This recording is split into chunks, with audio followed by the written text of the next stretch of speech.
These latest headlines from ABC15 are sponsored by Lerner and Rowe Injury Attorneys. One call, that's all. I'm Faye Fredericks with your top stories from ABC15 Arizona.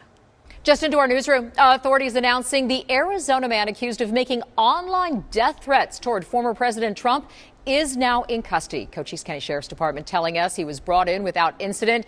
Deputies say the suspect had other outstanding warrants. Expect more on this developing story throughout the evening.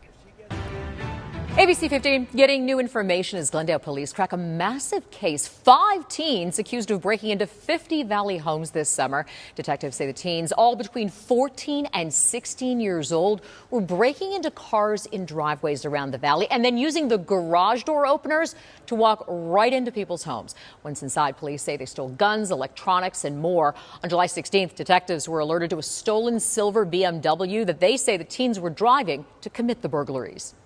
These suspects were armed, so you can begin to imagine what kind of things could have happened and how far this could have escalated. 5 teens, 1 girl, 4 boys were all arrested on 6 felony charges and additional misdemeanors. New ruling from the Supreme Court today impacting voter requirements here in Arizona. Court blocking an effort to make most voters here bring proof of citizenship to the polls. Parts of the Republican-led effort will be left in place. Proof of citizenship will be required for new voters using a state voter registration form. We'll have much more on this story ahead at 5. In the state of education, a renewed push to get cell phones out of the classroom across Arizona public schools is something local school boards can already do, but State Superintendent of Public Instruction Tom Horn is pushing for a statewide ban. We do encourage school boards to do it, but if it's not a statewide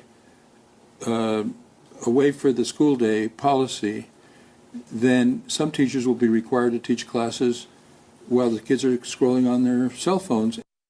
A bill that would have implemented the same ban was vetoed this past year by Governor Hobbs, who said it wasn't needed because school boards can choose to make this a policy if they want to. Amid the push to keep phones off campus, health insiders are sharing more on the psychology of social media use and the impact of being constantly connected.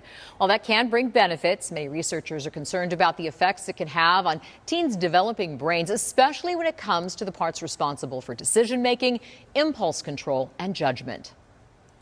That means teens are more primed to be easily gratified, to be on social media more often. The algorithms are designed to feed the content that grabs your interest. The hearts and the likes then keep you engaged, and you're constantly looking for more. U.S. Surgeon General recommends tech-free zones to encourage more in-person social development. Lawmakers across the nation and really around the world have also looked to crack down on social media companies and policies designed to keep users scrolling all day long.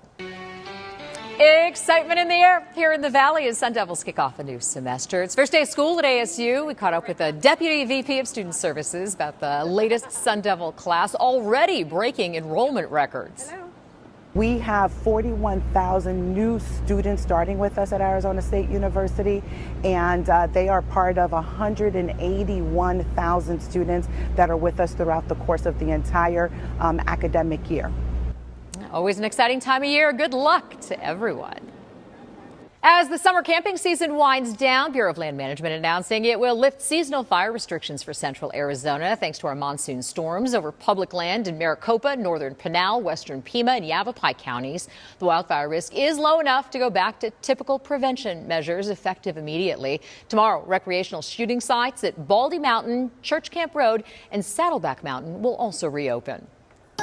Tracking your forecast, I'm Chief Meteorologist Amber Sellens. We are starting to dry things out just a little bit. There is a slight chance of isolated storms still in the forecast for tomorrow, but it's mainly going to be late afternoon, early evening for far eastern portions of the Phoenix metro area. We'll start out at 86 degrees, so we're getting some lower overnight temperatures as well, which provides a little bit of a cooler start to the day and some relief from that heat. But back up to 108 tomorrow afternoon. It is going to be a little bit above average for this time of year, and breezes are going to pick up up late in the day as this low pressure system starts to approach from the northwest. That's also going to push the drier air in here, so storm chances in the valley will clear out over the weekend as conditions stay a little bit breezy on Saturday too.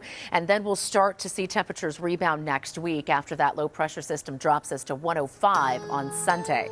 Monday and Tuesday back up to 108, a little bit of monsoon moisture returning too, and all next week at least a slight chance for spotty storms in the forecast.